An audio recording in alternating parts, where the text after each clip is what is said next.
Everyone, welcome back to my channel Win in Life with Mukta. तो आज के इस वीडियो में मैं आपके लिए कुछ मैचिंग क्वेश्चंस लेके आई हूँ। आई होप ये आपके लिए हेल्पफुल रहेंगे, क्योंकि यूजीसी नेट का जो सेकंड पेपर होता है उसमें मैचिंग क्वेश्चन काफ़ी आते हैं। तो चलिए शुरू करते हैं, देखते हैं आज के क्वेश्चन कौन कौन से हैं।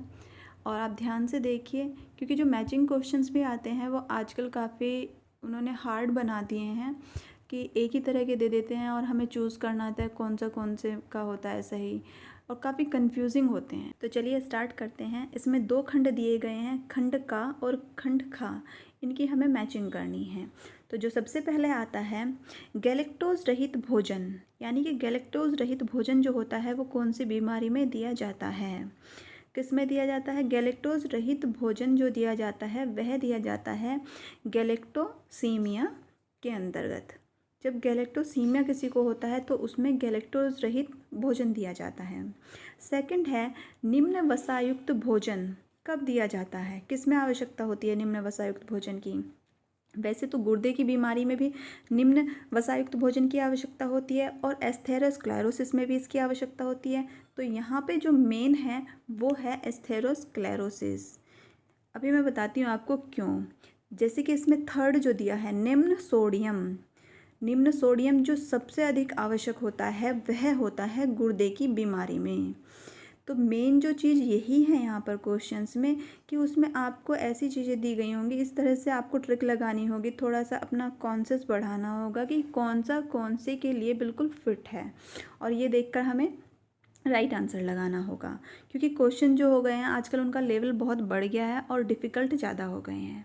ओके, तो नेक्स्ट जो है निम्न प्रोटीन किस में दिया जाता है। निम्न प्रोटीन जो दिया जाता है वह हिपेटिक कोमा में दिया जाता है। ओके, नेक्स्ट है इसके अंतर्गत मुंह अन्न नलिका के कैंसर में। जब किसी व्यक्ति को मुंह या अन्न नलिका का कैंसर हो जाता है तो उसमें कौन सी विधि यूज की जाती है। तो उसमें जो यूज़ की जाती है वह की जाती है ब्लेंडराइज्ड फीडिंग। जो यूज़ की जाएगी वह की जाएगी ब्लेंडराइज्ड फीडिंग, यानी कि सी।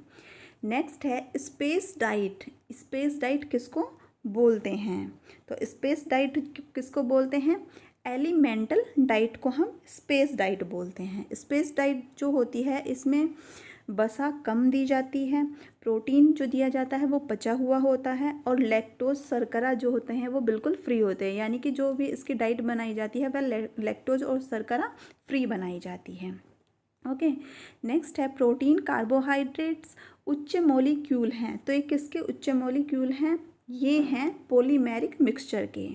इसके अंतर्गत क्या होता है, जो प्रोटीन होती है कार्बोहाइड्रेट्स होता है उसके जो मिक्सचर इसके अंतर्गत दिया जाता है, और उसके जो मॉलिक्यूल होते हैं वो उच्च श्रेणी के होते हैं। नेक्स्ट है शल्य चिकित्सा से पूर्व व बाद में।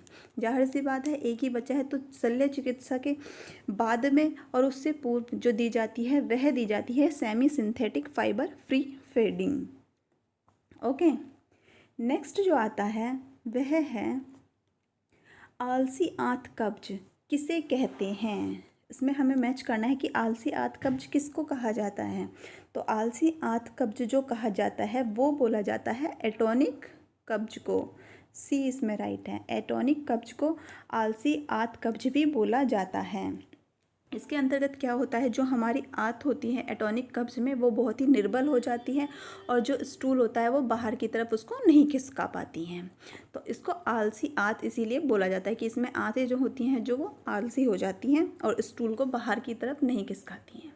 इसका दूसरा नाम एटोनिक कब्ज भी है। नेक्स्ट है इरिटेबल कोलोन सिंड्रोम किससे संबंधित है। यह संबंधित है स्पॉस्टिक कब्ज से। स्पॉस्टिक कब्ज से संबंधित हैं।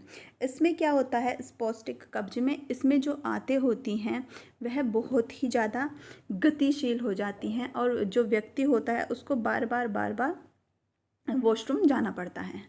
नेक्स्ट आता है इसमें पूर्णतः बंद आंत। पूर्णतः बंद आंत किसको बोला जाता है, ऑब्स्ट्रक्टिव कॉन्स्टिपेशन को पूर्णतः बंद आंत के अंतर्गत आता है, इसको ये भी बोला जाता है। ओके, नेक्स्ट है प्रोटीन फैक्ट्री। प्रोटीन फैक्ट्री किसे कहा जाता है?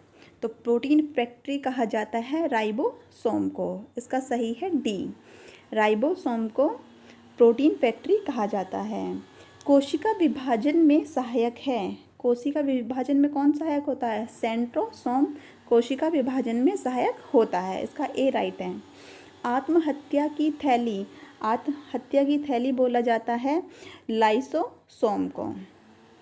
आत्महत्या की थैली लाइसोसोम को बोला जाता है। इसका बी राइट है, क्योंकि इसमें क्या होता है, जो छोटी छोटी थैलियों में लिक्विड होता है, जब लाइसोसोम को आवश्यकता होती है तो अंदर की थैली का जो रस होता है, लिक्विड होता है, उसको भी पचा जाता है। तो इसीलिए क्या बोला जाता है, इसको आत्महत्या की थैली भी बोला जाता है।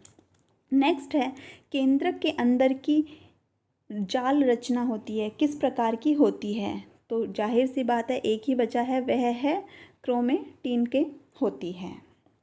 नेक्स्ट इसके अंतर्गत आता है श्वसन, पोषण, गति जैसी क्रियाएं संभव हैं। किसके वजह से जो हैं ये श्वसन, पोषण, गति जैसी क्रियाएं संभव हो पाती हैं? तो यह संभव हो पाती हैं प्रोटोप्लाज्मा। इसका सही है बी, प्रोटोप्लाज्मा के कारण ही हमारे जो अंदर की मांसपेशियाँ होती हैं, ये सब क्या कर पाती हैं, जितने भी टिश्यू होती हैं, कोशिकाएं होती हैं, वो सब श्वसन, पोषण और गति जैसी क्रियाएं उसके अंतर्गत संभव हो पाती हैं। भोजन के सार तत्व को रक्त में पहुंचाता है। कौन पहुंचाता है? भोजन के सार तत्व को रक्त में पहुंचाना मतलब कहलाता है, पहुंचाता नहीं है, उस वह कहलाता है स्वांगीकरण। स्वांगीकरण के कारण ही क्या होता है, जो भी भोजन के पोषक तत्व होते हैं वे हमारे रक्त में पहुंचते हैं और रक्त जो होता है वो हमारे संपूर्ण शरीर में उसको पहुंचा देता है। नेक्स्ट आता है जीवित कोशिकाओं में उत्तेजना। जीवित कोशिकाओं में जो उत्तेजना होती है वह किसके वजह से होती है? तो वह होती है साइटोप्लाज्मा की वजह से। इसका सी राइट है। नेक्स्ट है सूत्री विभाजन किसके द्वारा संभव है? जो सूत्री विभाजन होता है, इसको मतलब संभव नहीं है, इसका दूसरा नाम क्या है? सूत्री विभाजन को हम दूसरी भाषा में माइटोसिस भी बोल सकते हैं। इसमें या तो माइटोसिस भी आ सकता है या सूत्री विभाजन भी आ सकता है, कुछ भी आ सकता है। नेक्स्ट है बोमेन कैप्सूल किससे संबंधित है? तो बोमेन कैप्सूल जो संबंधित है वह है कॉर्टेक्स से। इसका सी राइट है। बोमेन कैप्सूल जो है वो कॉर्टेक्स से संबंधित है। ये कॉर्टेक्स का क्या होते हैं? भाग होते हैं। ओके। सुप्रारीनल किससे संबंधित है? यह जाहिर सी बात है, यह किडनी से संबंधित है। इसका ए राइट है। रीनल टिब्यूल किससे संबंधित है? यह भाग है नेफ्रॉन का। नेफ्रॉन के दो भाग होते हैं, उसी में से एक भाग है रीनल टिब्यूल। अगर देखा जाए तो ये सारी ही तीनों ही चीज़ें Bowman capsule, supra renal tubule हमारी किससे संबंधित है? किडनी से संबंधित है, लेकिन ये किडनी के भिन्न भिन्न भागों से संबंधित है। तो इसी तरह से जो क्वेश्चन है, एक ही क्वेश्चन में से उन्होंने कई क्वेश्चन बना के वो दे सकते हैं आपको, तो आपको थोड़ा ध्यान से पढ़ना होगा। नेक्स्ट क्वेश्चन में हमें मैचिंग करनी है। इसमें जैसे दिए गए हैं polio, rabies bacteria, RH factor ये दिया गया है, तो ये पता लगाना है कि इनमें से किसने इसका आविष्कार किया था या किसने इनका पता लगाया था। ओके, तो पोलियो का जो पता लगाया था वह लगाया था जॉन ई सॉल्क ने। इसका सही आंसर है डी।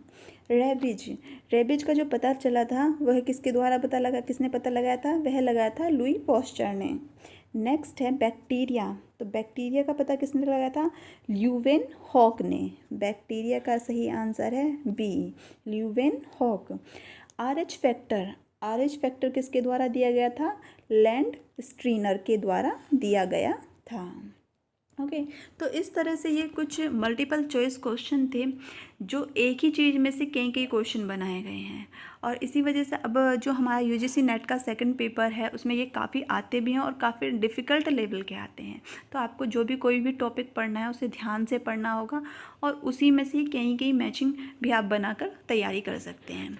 अगर आपको वीडियो अच्छा लगा हो तो प्लीज़ मेरे चैनल को लाइक कीजिए, सब्सक्राइब कीजिए और नेक्स्ट वीडियो देखते रहिए। वीडियो देखने के लिए थैंक यू सो मच।